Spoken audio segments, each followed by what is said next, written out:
Let's practice some circle equation problems together. In number 1, in the xy plane, the graph of the given equation is a circle. What is the length of the radius of this circle? Alright, so when we do look at the equation of a circle, we can find two main things right from the start, which is the center and the radius. In this particular problem though, we're just looking for the radius. So right from the start, it's really important for us to know the equation of a circle, so I'm going to go ahead and write that down first. It's going to be the quantity of x minus h squared plus the quantity of y minus k squared, and that whole thing is going to equal r squared on the other side of the equation, okay? Now, if you want to know what some of these mean, well, x and y are just coordinates on the circle, but we have this h and k, right? H and k really represent the center of the circle, so that would be the coordinates of the very center. And then we also have this r on the right side of the equation. R represents the radius. Okay, so in this particular problem, we're interested in what the radius is, not so much the h comma k, but let's see if we can figure that out. Now the question is what are we going to do to get this equation that we're given to look like this equation over here? Because if we get it in this form, then we can identify what the radius is. Now I'm going to go ahead and copy down this equation over here, but I'm going to rearrange it a little bit as I go. So let's go ahead and just take this x squared and minus 16x squared and write those first together. So I'm going to go ahead and write x squared minus 16x. And then what I'm going to do is then take the y term. So let's take this y squared minus 4y. Let's go ahead and write plus y squared and then minus the 4y. And then instead of writing this 32 on the left side of the equation, let's go ahead and subtract it from both sides of the equation so it ends up on the right side. So that's going to end up being a negative 32. Alright, the next thing we're going to do here is just group the x terms together and then group the y terms together. Once we have these two groupings, we're going to do something called completing the square. So this is a quadratic and this is a quadratic, and let's go ahead and see if we can complete the square. Okay, now let me walk you through the steps for that. So we have this x squared and then we have minus 16x, okay? But to complete the square, we take half of this coefficient. It's always of the second one, or the b term. Half of negative 16 is negative 8. If you square negative 8, that's going to be positive 64. So we're going to go ahead and add 64 inside this parentheses, and that's going to complete the square for that trinomial, okay? Now for the next one, let's go ahead and see. We have this y squared minus 4y, okay? Now what's going to complete the square here? Well, we take a look at this negative 4, right? Take half of that, that's negative 2. And if you square negative 2, that's going to be a positive 4. So we're going to go ahead and add 4 in this parentheses. So we just completed the square in there. On the other side of the equation, we still have this negative 32.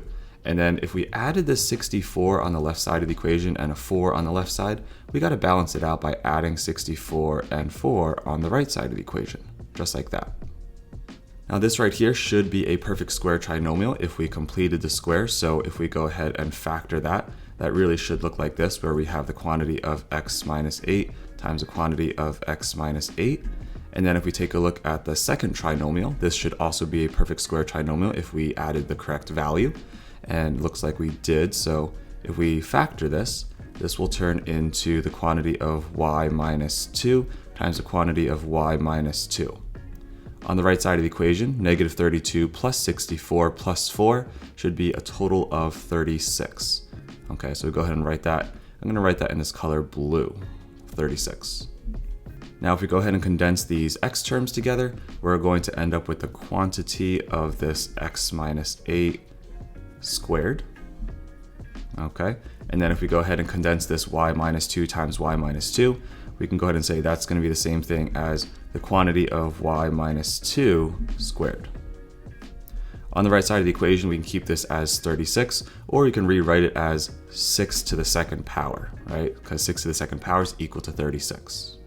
At this point, hopefully you can see that we took our original equation and rewrote it into the standard form for the equation of a circle. At this point, we can identify that the radius for the circle is going to be 6, so we know the answer choice here is going to be B. Here's number 2. In the standard xy coordinate plane, the center of the circle lies in quadrant 3 if the circle is tangent to the x-axis and the y-axis and its radius is 4, which of the following is an equation for the circle? Alright, so for starters, I think it's important to know that the center of the circle is going to be in quadrant 3, so that helps us narrow down some information here. Now remember, when we're looking at the equation of a circle, that we have these coordinates of h comma k. That represents the center of the circle. So they tell us that the center of the circle is located in quadrant 3, so let's go ahead and make sure we know what the signs of those coordinates have to be. So quadrant 3 is located in this area in the bottom left, and you want to remember that these coordinates are always going to be a negative x value and then a negative y value. So based on that, we know that h has to be negative and k has to be negative.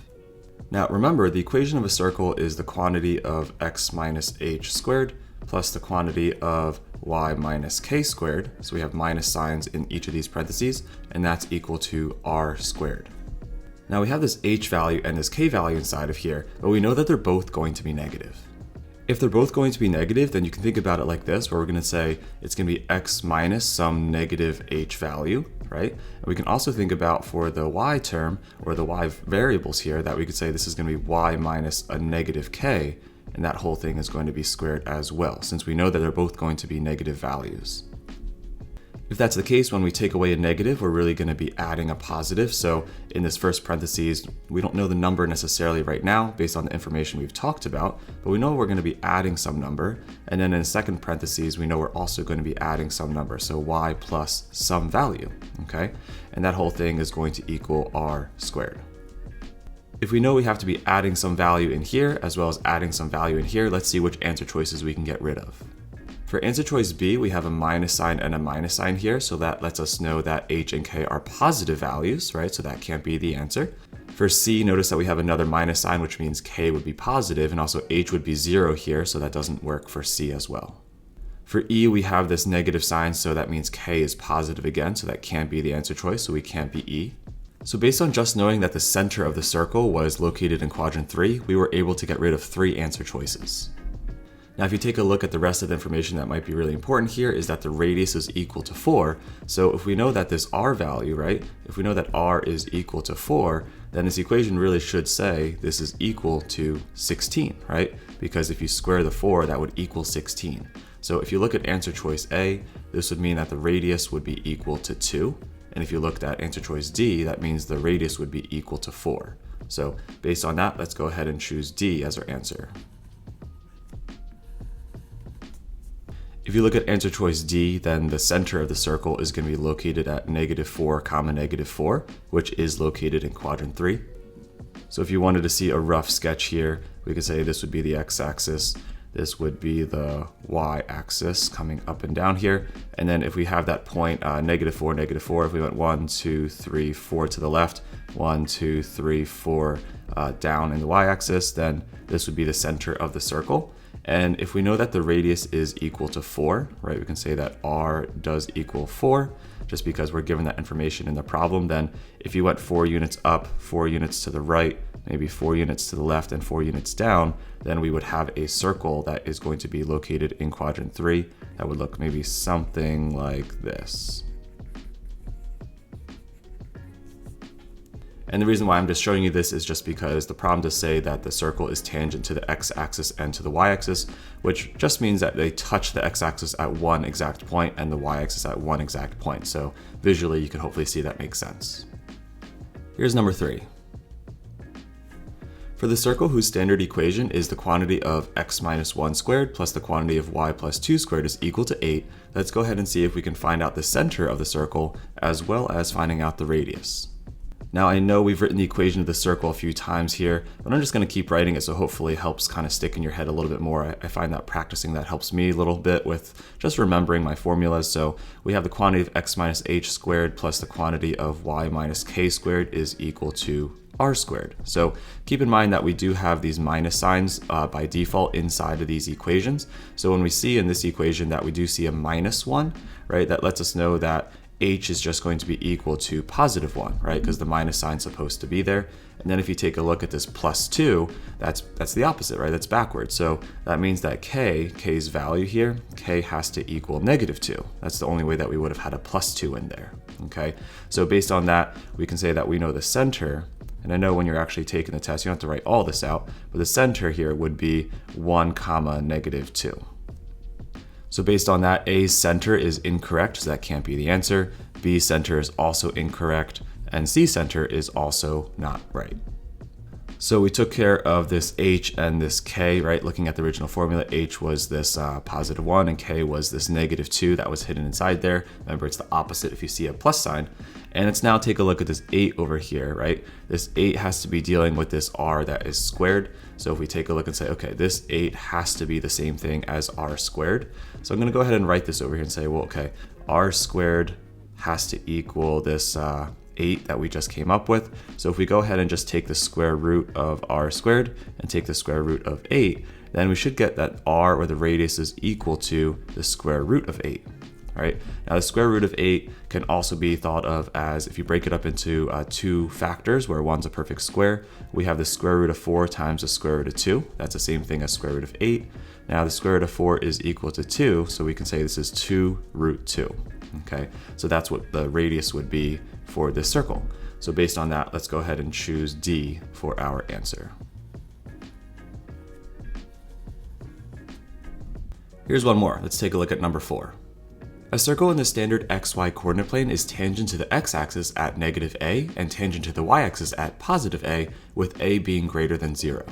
The radius of the circle is 4 units, so what is the equation of this circle?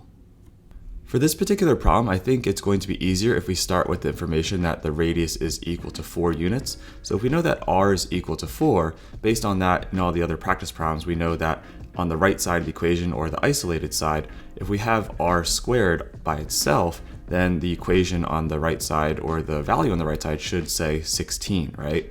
Because r squared is equal to 16.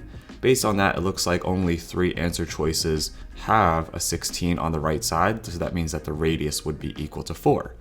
For C and A, the radius would actually be 2, because 2 squared would be 4. So based on that, we can get rid of answer choices A, and we can also get rid of C while we're at it. Next, they tell us that the value of a is greater than 0, and so that this circle is tangent to the x-axis at -a, so that must be a negative value, but it's also tangent to the y-axis at this positive value, right? So let's go ahead and sketch that to see what it looks like.